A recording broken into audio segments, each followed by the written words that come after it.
Hey everybody, this is Jim at FreeChartVideos.com, where we use time-honored techniques to understand modern markets. This video is for educational purposes only, and it is not intended to be used as any form of investment advice.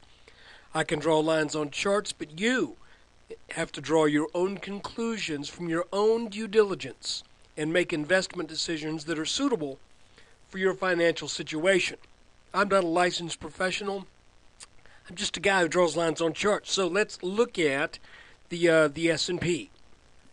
Okay, the first thing we're going to do is we're going to go back and take a very, well, I don't want to say a very long range, but we're looking at a chart here, a 2-day chart, where the S&P, each candle on here is 2 days of trading.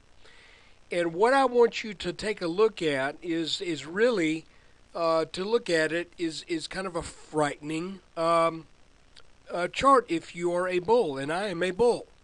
So why am I scared? Well, what this is, I've drawn these lines that makes the entire move from these bottoms appear to be in a rising wedge.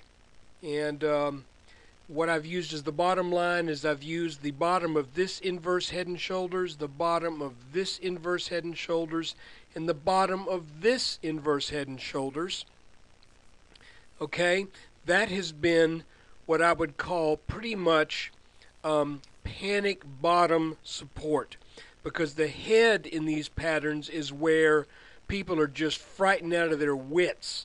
And even though this right shoulder on this inverse head and shoulders was underneath this line, that was not as frightening an event as when this head was forming right here. And it also wasn't as low in the pattern. So this is the low of this pattern, the low of this pattern, and the low of the pattern that we've just made. The top is actually I've really only got two honest to goodness tops out of this, and that's here and here. This sort of is, but I don't know that you can really extend that back that far. So if we draw this line here, then what we have is really kind of a situation where, according to this chart, the S&P is going to have a hard time getting over 1400. I just have to share this with you because that's what, if we draw the line here, that seems to be saying. Now, does that mean we should be drawing the line there? Therein lies the question, because you could alternately do this and say that, well, the S&P is just in another channel that is extending up, onwards and upwards, once it got out of this pattern right here. And if we say that, we could also say, and perhaps it's in a little channel here. Everything's kind of getting scaled down, which means the end, it's not going to go on forever here. So you kind of see what I'm saying, that the rally, the bull market was going up here, then it was in a correction, then it stayed underneath this line, went up in a channel, a correction, and now it's in a smaller channel. And so I just want to show you both views, because you're gonna, if you follow other people's analysis, you're gonna have some people probably pointing out this line. And I'll be honest with you. I mean, if that's really what's going on, then this market's days as a bull market are numbered. Well, we know they're numbered anyway, but the number isn't that large. And there are some people who are saying that they're expecting a steep correction at some point, late spring, early summer. And I would not argue against that. I would argue against the fact that would mean that the bull market is over. But I would not argue that there's going to be a correction. Now let's move on in here and take a look at things from a little bit different perspective, reminding ourselves of what's going on in the immediate past and what we are looking for in the immediate future. First off, here is the inverse head and shoulders. This is your neckline, and this is a line that I've drawn over this top and the top of the that defined the right shoulder of the inverted head. Okay, so purple line, neckline, red line is also a valid support line. Let's move on into a 5-minute chart. And you can see where what about that? Looks like when you guys were kids, did you ever play a game called Pick Up Sticks? Am I the only one who's that old? It was just a bunch of sticks, and you throw them down on the floor, and I forget what the rule was, but that's what this looks like. It looks like a bunch of pickup sticks, and it also it makes me look real smart, doesn't it? Now, I'm just a guy who draws lines on charts, and this is what I've been looking at. I looked at, here's the end of the breakout move over this right shoulder, then the pullback that we pretty much nailed as taking place starting at the beginning of last week after this temporarily got actually out over higher than it should have on that open. So anyway, what are we looking at? Well, you can see how things are really kind of getting whipsawed around here. And, what do they say that when the market begins to throw you for a loop, I've heard it said that means that the market is just in a state of flux, a state of change of direction perhaps. And because once we started coming down here, it was really pretty controlled. Then all of a sudden, it just started, the swing started getting wider, and that, I mean, that could cause us a little concern. But if you look at this channel defined by these red lines, that kind of held things nicely for a while. Then we started getting outside of that channel defined by these little pink lines, even further out of the channel defined by that blue line. And I made the mention on the 5th after the close. I said, if we can get over this blue line, I'll feel good about things. Well, we, on Friday opened above that line really, and came back, bounced on it, and I thought, okay, this will be the low of the day, and we're going to head back up. But no, not to be.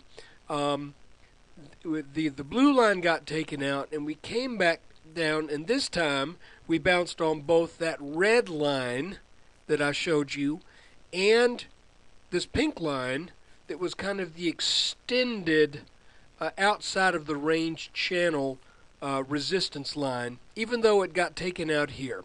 So it's getting, to be honest with you, it's just, it's a little, okay, pardon this, it may be a really bad analogy, but if you've ever watched boxing, when you get into the later rounds of a boxing match, both fighters are fatigued, and they start throwing wild punches. They really start, the control is kind of lost. They're flailing around, and sometimes, they're just going all out for each other, and I kind of feel like that's what's happened here, that right now it's just a bunch of goofy roundhouse punches that the market's throwing, and it's going to resolve soon. I think it's going to resolve up. I still think this pattern is going to work. You can see we closed right on the blue line after bouncing off the neckline, not quite making it over. But if we look at a 2-minute chart, and again, at this point, because the markets are being strangely volatile, I want to everything I'm going to say is going to have a little bit of a caveat here, because when we're looking at a 5 and a 2-minute chart, in a market that's throwing roundhouse punches, things can get really squirrely.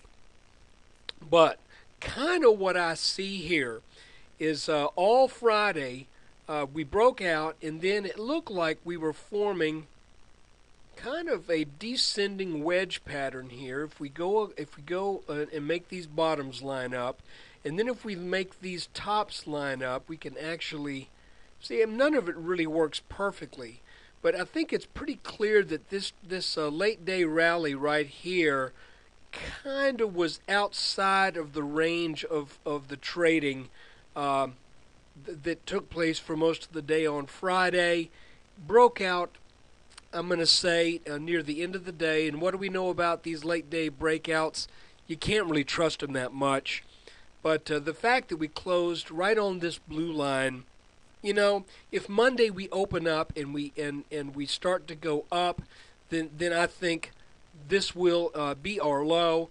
As far as just looking at a candle goes, I know that a lot of people have looked at this and they go, well, that's just an ugly candle. That's a dark cloud cover or whatever.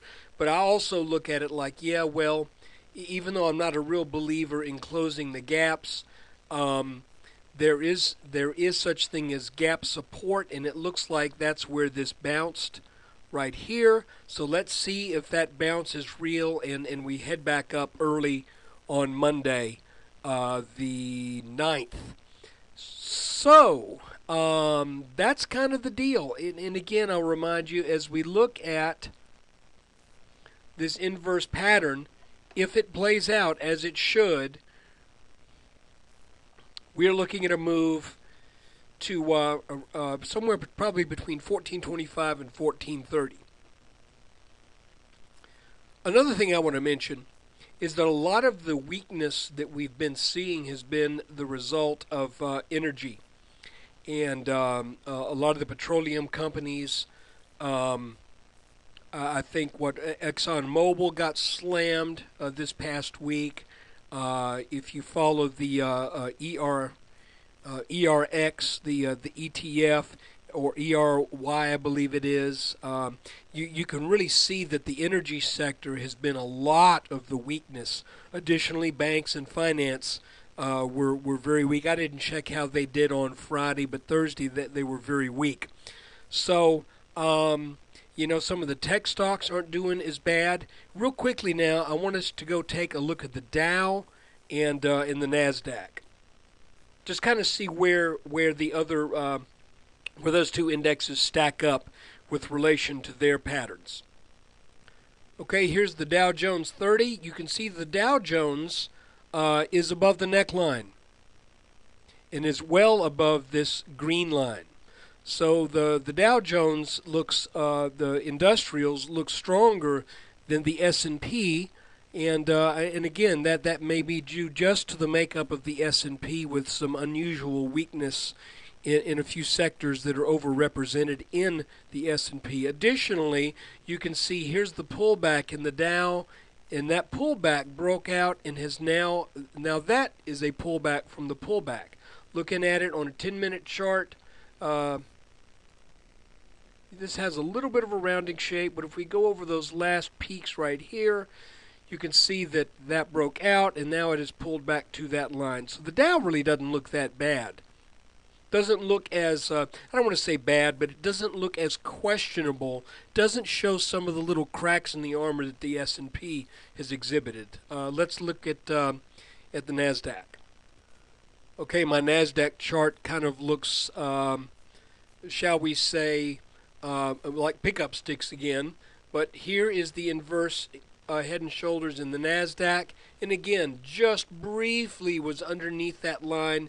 And so both the Nasdaq and the Dow have closed over the necklines as of this past week.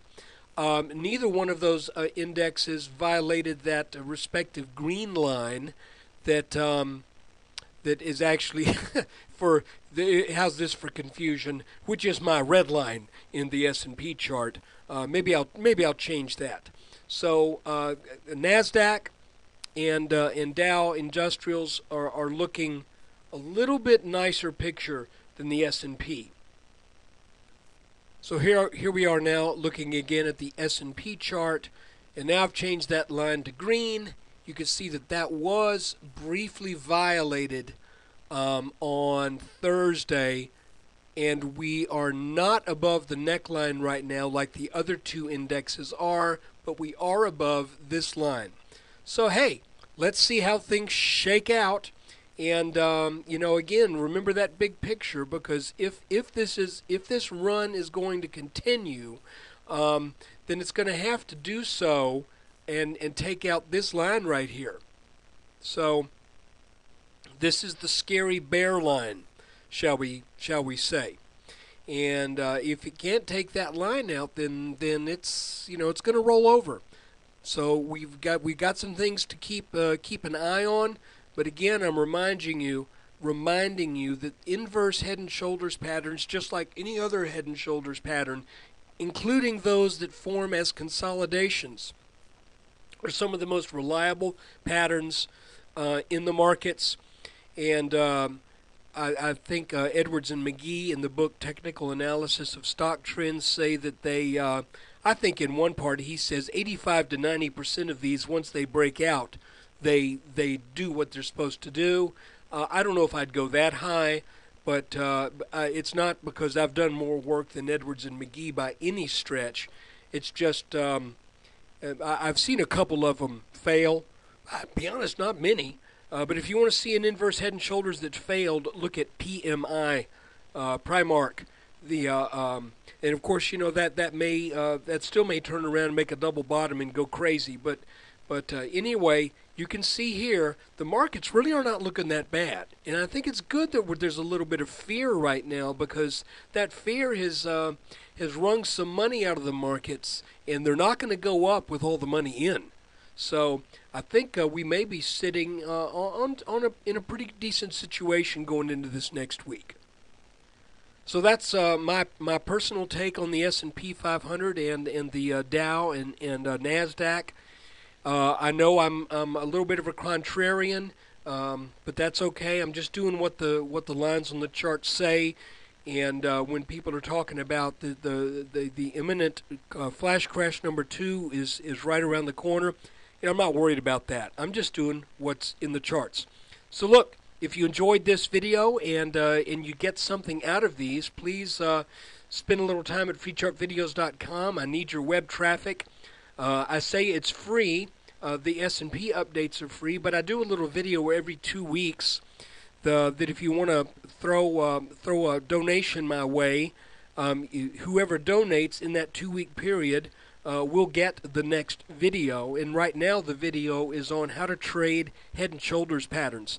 And I've got a number of charts of head and shoulders patterns that have played out, that have met their targets. And I've also got charts of head and shoulders patterns that have broken out and waiting on pullbacks that could mean some good things.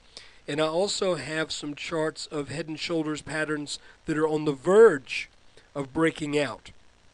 So if you appreciate what I do and the fact that I do it as a free service, and you've made some money with the help of maybe some of these charts, even though it is for educational purposes only, if you've decided to take the risk upon yourself and trade with this information in mind, fully realizing I'm not a licensed professional and I have no training in finances, then hey, donate a little donate.